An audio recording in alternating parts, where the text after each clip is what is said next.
सभी को नमस्कार, राम राम। चैनल पर आप सभी का हार्दिक स्वागत और अभिनंदन। मित्रों, भक्ति काल के वीडियो मैंने आपके लिए अपलोड किए थे 2-3 और आज उसी के अंतर्गत आगे उसी क्रम में आगे का वीडियो आज की आपके लिए है। तो आप ज़रूर इसको पढ़ें और जो साथी तैयारी कर रहे हैं शिक्षक बनने की, तो उनके लिए बहुत ही महत्वपूर्ण और ख़ास है, वेरी इंपॉर्टेंट है। नोट्स के रूप में है तो आप ज़रूर इनको पढ़ें एक पर्सन, और फिर नोट्स के रूप में तो टेलीग्राम चैनल पर मिल जाएंगे। आप यदि इनकी पीडीएफ निकालना चाहें, प्रिंट निकालना चाहें तो वहाँ से आप ले सकते हैं। बाकी लंबा जो अध्ययन कर रहे हैं, तैयारी कर रहे हैं, उनके लिए खास कारगर सिद्ध होने वाले हैं। ज़रूर उनका अध्ययन करें। चैनल पर नए हैं तो चैनल को ज़रूर सब्सक्राइब कर लें, शेयर लाइक करना ना भूलें। वह प्यार और सपोर्ट मिलता रहता है तो काफ़ी अच्छा लगता है मित्रों। तो आज जब शुरू करते हैं, देखो आगे हमने कबीर जी और जो है भक्ति काल में तुलसीदास जी के बारे में पढ़ा है। आगे और देखते हैं निर्गुण भक्ति के बारे में। तो निर्गुण भक्ति के मूल तत्व क्या है तो इसके बारे में देखते हैं। तो प्रथम मूल तत्व है निर्गुण सगुण से परे है, अनादि अनंत अनाम अज्ञात ब्रह्म का नाम और जप करता है निर्गुण भक्ति के। यह मूल तत्व है। यानी निर्गुण में जो है हम मंदिर जाना या मूर्ति की पूजा करना ये होता नहीं है, जो सगुण में होता है। द्वितीय मूल तत्व है निर्गुण भक्ति का मित्रों की मानसिक भक्ति, ये मन से भक्ति करते हैं। तृतीय है प्रेम के माध्यम से कर्मकांड की अनपेक्षित दुराहताओं को दूर करना, ये भी इनका है। प्रेम के माध्यम से कर्मकांडों को जो अनिच्छा अनैतिक है उनको दूर करना, दुष्ट आत्माओं को वगैरह। चौथा इनका तत्व है मानव को एक ऐसे विश्वव्यापी धर्म के सूत्रों में निबद्ध करना, बांधना जहाँ जाति वर्ग और वर्ण संबंधी भेदभाव नहीं हो। पांचवा तत्व है सहज साधना, यानी आसानी से सरलता से साधना करना और ईश्वर की प्राप्ति करना। निर्गुण भक्ति काव्य धारा के संत कवि प्राय समाज के निम्न वर्गों में आविर्भूत हुए, यानी उत्पन्न हुए। इन्होंने निम्न वर्ग को ऊपर उठाने की कोशिश की। मित्रों, चैनल को सब्सक्राइब जरूर कर लें, लाइक शेयर करना ना भूलें। संत साहित्य में किसी शास्त्र अथवा सिद्धांत के प्रति आग्रह व्यक्त नहीं हुआ है, ये भी है निर्गुण भक्ति में। संत साहित्य जिसके कबीर जी प्रवर्तक थे। संत कवियों का लक्ष्य काव्य रचना करना नहीं था। संत काव्य का जो महत्व सामाजिक, धार्मिक, सांस्कृतिक एवं राजनीतिक दृष्टि से है वह साहित्य दृष्टि से नहीं है। अगला पॉइंट इसका है, देखो साथियों, दार्शनिक विचारधारा की पृष्ठभूमि निर्गुण काव्य को 2 वर्णों में विभाजित किया जा सकता है, जिसमें एक है कबीर, दादू दयाल, मलुकदास आदि पूर्णतया अद्वैतवादी है, जबकि नानक भेदवादी है। अद्वैतवादियों के अनुसार क्या होता है साथियों, तो इसमें होता है परमात्मा और जीवात्मा पूर्ण रूप से एक ही है, जबकि भेदवासियों के अनुसार आत्मा और परमात्मा में बड़े छोटे का थोड़ा सा अंतर है। तो ये है इस प्रकार, ये 2 इसमें जो है विचारधारा है। अगला बिंदु है साथियों कि हठ योग, ध्यान योग, प्रेम योग आदि योग विधियों का जितना पुस्तकीय और अनुभूति मूलक ज्ञान सुंदरदास को था, उतना अन्य किसी संत को संत काव्य के अंतर्गत नहीं था निर्गुण भक्ति में। तो ये भी एक महत्वपूर्ण पॉइंट है, ज़रूर ध्यान रखें आप साथियों। लंबी तैयारी करनी पड़ेगा और संघर्ष करना पड़ेगा। आपने देखा है अभी जिस तरीके से मेरिटें जारी है, बहुत ज़्यादा जो है वो नंबर जिनके आ रहे हैं वही आगे जा सकते हैं। तो आपको अच्छी और एक गहन अध्ययन करना पड़ेगा, लंबा वक्त देना पड़ेगा। कबीर जैसे द्वैतवादी और निर्गुण दर्शन के सबल प्रतिपादक कवि के काव्य में भी कहीं कहीं सगुण तत्व के दर्शन होते हैं, ये भी एक बात है।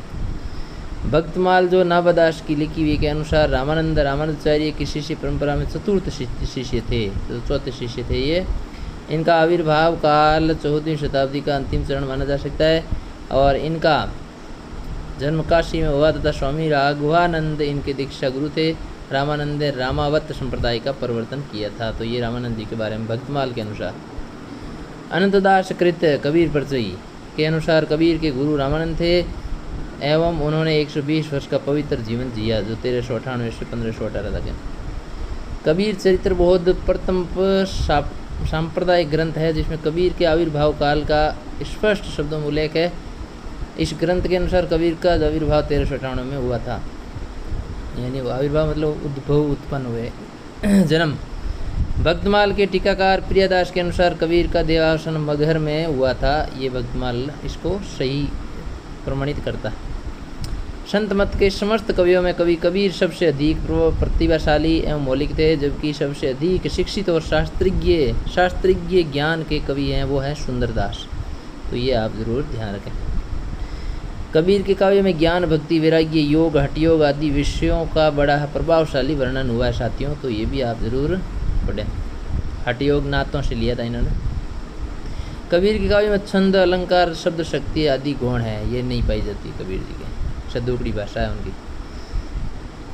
भक्ति काल में आगे और देखते हैं। देखो मित्रों, मीराबाई के गुरु संत रैदास का जन्म काशी में चमार जाति में हुआ था। ये एक महत्वपूर्ण पॉइंट है याद करने लिए। चमार जाति में हुआ रैदास का जन्म, रैदास या रविदास जी। प्रियादास की सटीक भक्तमाल है। भक्तमाल की टीका के अनुसार रैदास की पत्नी का नाम लोना था। प्रभु जी तुम चंदन हम पानी, जाकी अंग अंग बास समानी, ये पंक्तियाँ रैदास जी की लिखी हुई है, जो भजन भी है। अनूप जलोटा जी का गया हुआ है। अशीदावार, अशा दीवार, रही रास, रोज सोहिला गुरु नानक की प्रसिद्ध रचना है। जप्पू जी नानक दर्शन का सार तत्व है, ये भी है जप्पू जी। जल विच कमल, कमल विच कलियाँ, जहे वासुदेव अविनाशी, घर में गंगा घर में जमुना नहीं द्वारका आकाशी, संत सिंह की रचित ये पंक्तियाँ हैं जो बहुत अच्छी है। संत दादू दयाल का जन्म अहमदाबाद गुजरात में हुआ था, ये आप ध्यान रखें। भक्तमाल में दादू के 52 शिष्यों का उल्लेख किया गया है, 52 शिष्यों का, जिनमें रजब और सुंदरदास सबसे प्रमुख है। रजब जी ने तो शादी दुल्ले वेश में भक्ति वैरागी धारण कर लिया, जो आपको पता ही है। रजब तूने गजब किया माते बंदियों मोड़, आयो तो हरिभजन के जा बेटो को ठोड़, तो ये पंक्तियाँ आपको पता होगी। दादू दयाल के शिष्यों संत दास और जगन्नाथ दास ने हरड़े वाणी शीर्षक, है ना, संत दास और जगन्नाथ ने हरड़े वाणी शीर्षक से उनकी रचनाओं का संग्रह प्रस्तुत किया। अंगवधु भी दादू दयाल का प्रसिद्ध काव्य संग्रह है। वैसे उनकी रचनाओं का प्रमाणिक संकलन परशुराम चतुर्वेदी द्वारा संपादित दादू दयाल में उपलब्ध है। निर्गुण भक्त कवि होने पर भी दादू दयाल ने ईश्वर के सगुण स्वरूप को मान्यता दी है। मलुकदास की रचनाओं में ज्ञान बोध सबसे महत्वपूर्ण है। मलुकदास ने अवधी ब्रज भाषा में ईश्वर के दोनों रूप सगुण और निर्गुण की भक्ति की है, तो ये भी आप ज़रूर ध्यान रखें साथियों। दादू दयाल के शिष्य संत सुंदरदास ने 42 ग्रंथों की रचना की, जिसमें ज्ञान समंदर और सुंदर विलास अत्यधिक प्रसिद्ध है, जो मैंने अभी एक प्रश्न भी डाला था यूट्यूब पर, जिनका काफ़ी साथियों ने उत्तर भी दिया है। पंडित हरिनारायण शर्मा द्वारा प्रमाणित सुंदर ग्रंथावली, जिनके 2 भाग हैं, इनकी सभी रचनाओं का प्रमाणिक संकलन है। कबीर की वाणी को बीजक में संकलित करने का श्रेय किसको है, तो संत धर्मदास को है, ये ध्यान रखें आप, उनके शिष्य को। संत धर्मदास कबीर के प्रमुख शिष्य थे और कबीर वाणी को बीजक में संकलित करने का श्रेय इन्हीं को प्राप्त है। कबीर की मृत्यु के बाद इनकी गद्दी का उत्तराधिकारी भी धर्मदास को ही मिला था, तो ये भी आप ज़रूर ध्यान रखें। संत दादू दयाल की समग्र रचनाओं को अंगबद्ध शीर्षक कृत संकलन में करने का श्रेय है संत रजब जी को। रस की सबसे महत्वपूर्ण विशेषता होती है साधारणीकरण, संत काव्य में विद्यमान है, मौजूद है। संत काव्य में मुख्य रूप से शांत रस की अबाध धारा प्रवाहित हुई है, तो शांत रस मुख्य रूप से प्रयुक्त हुआ है भक्ति काल के संत काव्य धारा में। कबीर ग्रंथावली में वीर रस का वर्णन सूरमा को अंग में हुआ है। कबीर ग्रंथावली में वीर रस का वर्णन सूरमा को अंग में हुआ है। संत काव्य में अर्थ विपर्य रूपकों अर्थात उलट वासियों का प्रयोग हुआ है। इनके माध्यम से उनका प्रमुख लक्ष्य अपनी आध्यात्मिक मान्यताओं की परिस्थापना करना था। संत काव्यों में केवल सुंदरदास ही छंदों के यानी सवैया प्रयोग में सिद्धहस्त थे, तो इन्होंने सवैयों का छंदों का प्रयोग किया, क्योंकि ये शिक्षित और पढ़े लिखे थे। शाक्यों की रचना 2 छंद में हुई है और शब्द का तात्पर्य गे पद गाने वाले पदों से है। आचार्य शुक्ल ने हिंदी की प्रेम खाने परंपरा को फारसी मसनवियों से प्रेरित अर्थात विदेशी सिद्ध किया है। इसके पीछे उनका तर्क यह है कि मसनवियों की कथा सर्गों अध्यायों में विभक्त नहीं होती, सारा काव्य एक ही छंद में होता है तथा नायिका की अपेक्षा नायक के विरह को अधिक विस्तार दिया गया, जबकि निष्कर्ष यह है कि हिंदी के प्रेमाख्यानों में चित्रित प्रेम का स्वरूप, पद्धति और उसकी प्रवृत्तियाँ फारसी मसनवियों के प्रतिकूल तथा पूर्व रचित भारतीय प्रेमाख्यानों के अनुकूल है। तो ये जो है चीज़ें यहाँ पर बताई गई है, आप जरूर इनको पढ़ लें। नल दमयंती उपाख्यान महाभारत के किस पर्व में है? तो वन, जो महाभारत के प्रासंगिक उपाख्यानों में सबसे महत्वपूर्ण है। कृष्ण, रुक्मणी, प्रद्युम्न, प्रभावती और उषा, अनिरुद्ध आदि आख्यान हरिवंश पुराण में है।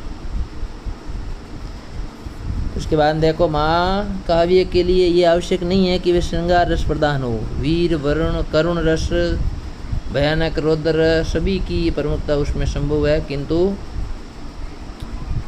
कथा के लिए प्रणय और रोमानी प्रेम की प्रधानता अनिवार्य है महाकाव्य के लिए। सूफी प्रेमाख्यानों में प्रमुख रूप से 4 अलंकारों में का प्रयोग प्रमुख से दृष्टिगोचर होता है। वो है उपमा अलंकार, उत्प्रेक्षा, रूपक और अतिशयोक्ति। ब्रज भाषा में रचित प्रेमाख्यानों में नंददास की रूप मंजरी विशेष रूप से उल्लेखनीय है। तो नंददास की रूप मंजरी। आचार्य हजारी प्रसाद द्विवेदी ने ईश्वर दास की सत्यवती कथा जो 1501 में, आचार्य शुक्ल ने कुतुबन की मृगावती 1501 में, वो 1500 में को, वे डॉक्टर राम कुमार वर्मा ने मुल्ला दाऊद की चंदयान जो 1379 को हिंदी में प्रेमाख्यान परंपरा की प्रथम कृति माना है। जबकि आधुनिक शोध के निष्कर्षानुसार अशायत की हंसावती 1370 में हिंदी में प्रेमाख्यान प्रथम कृति मानी जाती है, और डॉक्टर नगेंद्र ने भी इसे माना है, हंसावती को। हंसावती हिंदी प्रेमाख्यान परंपरा का प्रथम प्रतिनिधि काव्य माना जाता है, तो वह अशायत की हंसावती रचना। तो ये ध्यान रखें आप। अशायत की हंसावती का रचना स्रोत विक्रम और बेताल की कथा है, ये ध्यान रखें आप, इसको ध्यान में रखें। हिंदी प्रेमाख्यान परंपरा के आरंभिक 4 प्रसिद्ध काव्य हैं कालक्रम के अनुसार, तो ये अभी हमने ऊपर पढ़े हैं, वो है हंसावती, चंदायन, सत्यवती कथा और मृगावती। मुल्ला दाऊद की कृति चंदायन की भाषा अवधी मानी जाती है, अवधी है। चंदायन का नायक कौन है? लोर, और नायिका है चंदा। लोर और चंदा। सत्यवती कथा में नायक है राजकुमार ऋतुप्रण और नायिका है राजकुमारी सत्यवती, इसी के आधार पर नाम है। तो ये पूछे जाते हैं इस प्रकार के प्रश्न। आचार्य शुक्ल ने सत्यवती कथा के रचयिता ईश्वरदास को भक्ति काल की किसी भी धारा में स्थान नहीं दिया। माधवानल काम कंदला के रचयिता है गणपति। हिंदी प्रेमाख्यान परंपरा का सबसे प्रौढ़ काव्य माना जाता है जायसी का पद्मावत 1540 में जो लिखा गया था। पद्मावत के विभिन्न पात्र विभिन्न दार्शनिक तत्वों भी प्रतीक है। इस दृष्टि से इसे रूपक काव्य भी कहा जाता है। रूपक काव्य जायसी की काव्य कृतियाँ हैं पद्मावत, अक्रावट, आखिरी कलाम, चित्ररेखा, कहरनामा, मसलनामा और चित्ररेखा को लघु प्रेमाख्यान भी कहा जाता है। सामान्यतः हिंदी प्रेमाख्यानों में नायक को बहुपत्नी वा दिखाया गया है, परंतु मंजनकृत मधुमालती इसका अपवाद है, इसमें नहीं है। अवधी भाषा में है ये सभी। कवि कलोल द्वारा रचित ढोला मारू का द्वारा राजस्थानी प्रेमाख्यान है और इसमें केवल 2 का प्रयोग हुआ है। माधवानल काम कंदला इस नाम के 3 प्रेमाख्यान हैं जिनके लेखक गणपति है, एक कवि कुशललाभ है और एक है कवि आलम। इस नाम से 3 रचना है। अष्टसाप कवि नंददास द्वारा रचित हिंदी साहित्य का प्रसिद्ध प्रेमाख्यान है। तो इनका जो है वो रूपमंजरी है, रसमंजरी है और ये ब्रज भाषा में। 17वीं शताब्दी के मध्य संख्या की दृष्टि से सर्वाधिक प्रेमाख्यानों की रचना करने का श्रेय जान कवि को है। कदाचित वे पहले हिंदी कवि है जिन्होंने फारसी के लैला मजनू आख्यान को लेकर ग्रंथ लैला मजनू काव्य की रचना की। नल दमयंती संबंधी प्रेमाख्यान काव्य को लेकर नरपति व्यास ने नल दमयंती और मुकुंद सिंह ने नल चरित्र की रचना की है। प्रेमाख्यान यानी प्रेम मार्गी काव्य धारा हिंदी की ऐसी काव्य परंपरा जिसका प्राकृत, संस्कृत व अपभ्रंश की काव्य कथा काव्य परंपरा से सीधा संबंध है। तो ये भी ध्यान रखें। मध्यकालीन हिंदी साहित्य की सबसे दीर्घ और व्यापक परंपरा मानी जाती है ये प्रेमाख्यान काव्य धारा। ध्रेमाश्रय राजाश्रय से दूर लोकाश्रय से मुक्त रूप से पोषित होने वाली काव्य परंपरा है प्रेम मार्ग। दार्शनिक स्तर पर रामानुजाचार्य का सिद्धांत विशिष्ट द्वैतवाद कहलाता है। इस संप्रदाय को श्री संप्रदाय कहते हैं। ये पॉइंट आप जरूर ध्यान रखें। श्री माधवाचार्य का दार्शनिक द्वैतवाद मतवाद है और संन्यास लेने पर इनका नाम आनंद त्रित रखा गया। इनके अनुसार मुक्ति का सर्वश्रेष्ठ साधन अमला भक्ति है। मध्वाचार्य का संप्रदाय यह ब्रह्म संप्रदाय के नाम से भी विख्यात है। निम्बार्क का संप्रदाय शनकादि संप्रदाय के अंतर्गत है। निम्बार्काचार्य का दार्शनिक सिद्धांत भेदाभेदवाद या द्वैताद्वैतवाद है। स्वामी हरिदास का शकी संप्रदाय इसी की शाखा है। तो ये भी आप जरूर ध्यान रखें, भेदाभेदवाद से द्वैताद्वैत निम्बार्काचार्य का है। श्री वल्लभाचार्य का जन्म रायपुर जिले के चंपारण नामक स्थान में हुआ। मूलतः वल्लभाचार्य का संबंध विष्णु स्वामी संप्रदाय से ही स्तर किया जाता है। दार्शनिक दृष्टि से इस संप्रदाय का स्थान शुद्ध द्वैतवाद कहलाता है। भक्ति का विवेचन करते हुए वल्लभाचार्य ने मर्यादा भक्ति व पुष्टि भक्ति का विधान किया। साधन सापेक्ष भक्ति को मर्यादा भक्ति के अंतर्गत रखते हुए निम्न स्थान दिया और भाव भगवान के अनुग्रह मात्र पर निर्भर भक्ति को साधन निरपेक्ष पुष्टि की भक्ति कहकर श्रेष्ठ समझा गया। इसी पुष्टि भक्ति को ही मानने वाले भक्त पुष्टि मार्ग कहलाते हैं। अपने सिद्धांतों के प्रतिपादन के लिए वल्लभाचार्य ने अणुभाष्य व श्रृंगार रसमंडन जैसे अमर ग्रंथों की रचना भी की है। तो ये जरूर आप नोट करें। विशेष वल्लभ संप्रदाय के प्रचार प्रसार में वल्लभाचार्य के पुत्र गोस्वामी विठलनाथ का योगदान उल्लेखनीय है। गोस्वामी विठलदास जी ने अपने 7 पुत्रों को 7 नगरों में सेवा पूजा का अधिकार देकर पुष्टि मार्गीय भक्ति पद्धति को देशव्यापी बनाया। हिंदी के वल्लभ संप्रदाय कवियों को दीक्षा देकर उन्होंने गोस्वामी विठलनाथ ने सन 1565 में अष्टछाप की स्थापना की, जिसमें कृष्ण भक्ति के 8 कवि हैं। सूरदास जिनके अग्रणी कवि है। इस प्रकार वैष्णव भक्ति के माध्यम से राम और कृष्ण की उपासना का सर्वत्र प्रचार हो गया। सगुण भक्ति के उत्कर्ष का यह युग हिंदी साहित्य में श्रवण युग कहलाता है या कहा जाता है। वाल्मीकि रामायण के दाक्षिणात्य, गोंडीय और पश्चिमोत्तरीय में ये 3 पाठ उपलब्ध होते हैं। जैन ग्रंथों में राम कथा वर्णन की दृष्टि से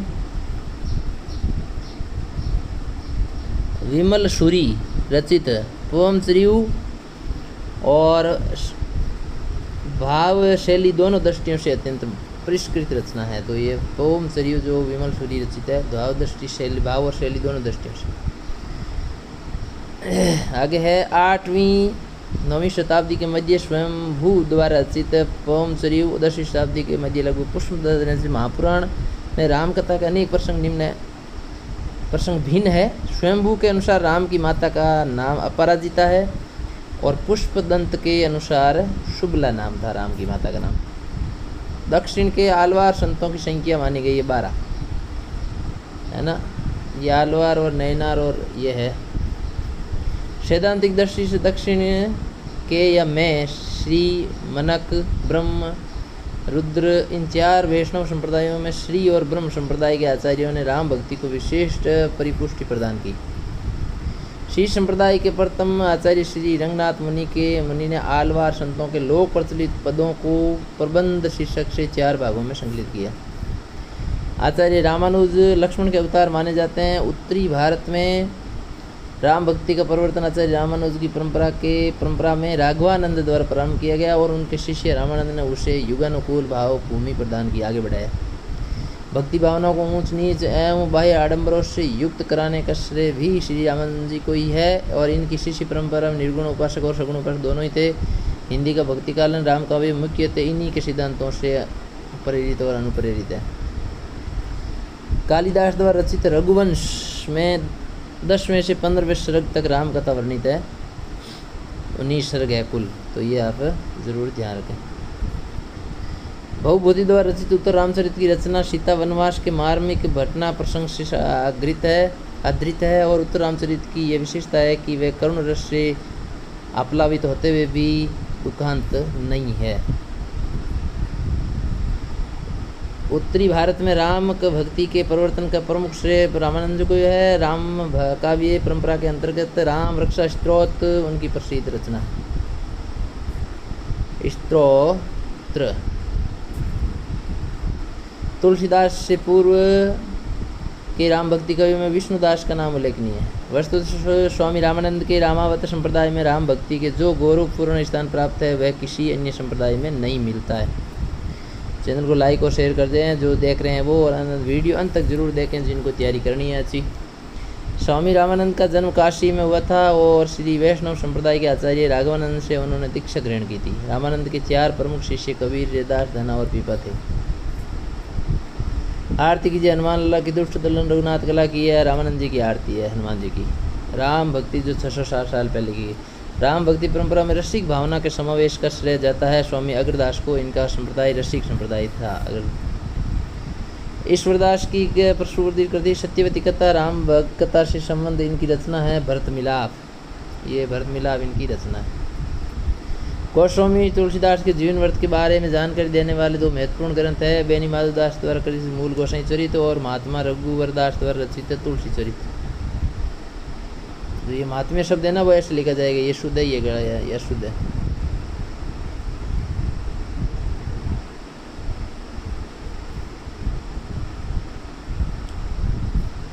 मूल गोसाई चरित तुलसी चरित में तुलसी का जन्म स्थान राजापुर बताया गया, जबकि मलाला सीताराम और रामनरेश त्रिपाठी ने तुलसी का जन्म स्थल शोरो नामक स्थान को माना। आचार्य हजारी प्रसाद द्विवेदी ने शोरो के पक्ष में दिए जाने वाले प्रमाणों को बहुत ही महत्वपूर्ण न होते हुए वे भी काफी वजनदार माना है।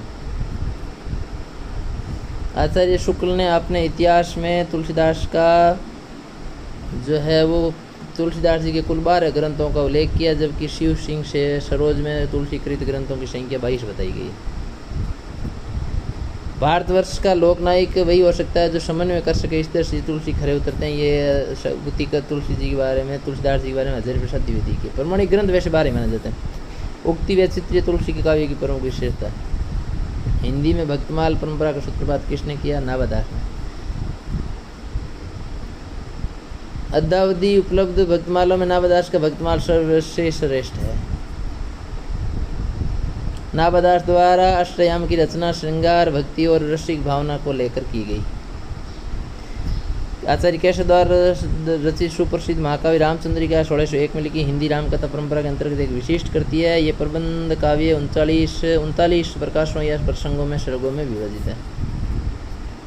हिंदी रामकाव्य परंपरा के अंतर्गत हृदय राम की प्रसिद्ध कृति हनुमान नाटक है।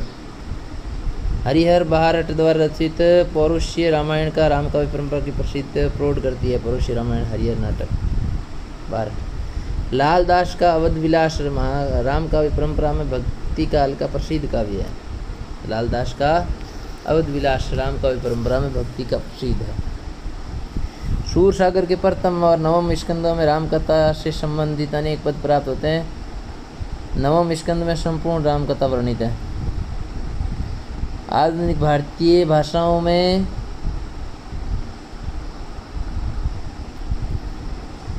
कृष्ण काव्य का आरंभ मैथिल, कोकिल, विद्यापति से स्वीकार किया जाता है। इनकी पदावली का स्थान कृष्ण भक्ति श्रृंगार में प्रतिम है।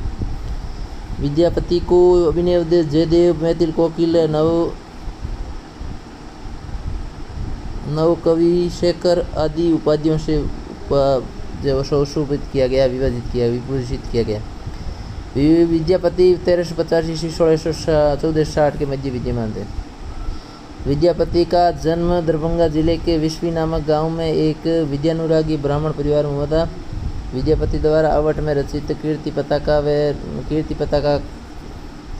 में राजा शिव सिंह व कीर्ति लता में राजा कीर्ति सिंह की वीरता और उदारता का वर्णन किया गया है। तदेश भाषा मैथिली में पदावली की रचना की है। राधा वाला संप्रदाय में श्री कृष्ण का स्थान प्रमुख नहीं है, राधा ही प्रमुख है। हरिदास संप्रदाय में जिसको सखी संप्रदाय भी कहते हैं, निकुंज बिहारी कृष्णेश्वरप्रिय। गौड़ी संप्रदाय के पर्वत चैतन्य महाप्रभु ने श्री कृष्ण को ब्रजेंद्र कुमार कहा है। वल्लभाचार्य की भक्ति का दार्शनिक आधार शुद्ध अद्वैतवाद दर्शन है। वल्लभाचार्य ने भक्ति का विवेचन करते हुए यद्यपि 3 मार्गों मर्यादा मार्ग, प्रवाह मार्ग और पुष्टि मार्ग को उल्लेख किया, किंतु उनका बल पुष्टि मार्ग पर ज़्यादा है। भगवान के अनुग्रह या कृपा का नाम ही पोषण है और यही पुष्टि है, और इसी पुष्टि पर पुष्टि मार्ग की भक्ति अवलंबित है। पुष्टि मार्गीय भक्ति रागानुगानुसार भक्ति है और इस भक्ति में किसी प्रकार के साधन या कर्मकांड की उपेक्षा नहीं होती है। वल्लभाचार्य ने भक्तों के 4 भेद किए हैं, प्रवाही पुष्ट भक्त और मर्यादा पुष्ट भक्त, पुष्टि पुष्ट भक्त और शुद्ध पुष्ट भक्त। पुष्टि मार्ग अनुग्रह पर ही कृपा निर्भर रहता है या करता है। तो साथियों, वीडियो अंत तक देखने के लिए आप सभी का बहुत बहुत धन्यवाद। चैनल को लाइक और शेयर जरूर कर दें। वीडियो अच्छा लगा तो मिलते हैं एक और वीडियो के साथ। तब तक के लिए जय हिंद, जय भारत। थैंक यू साथियों।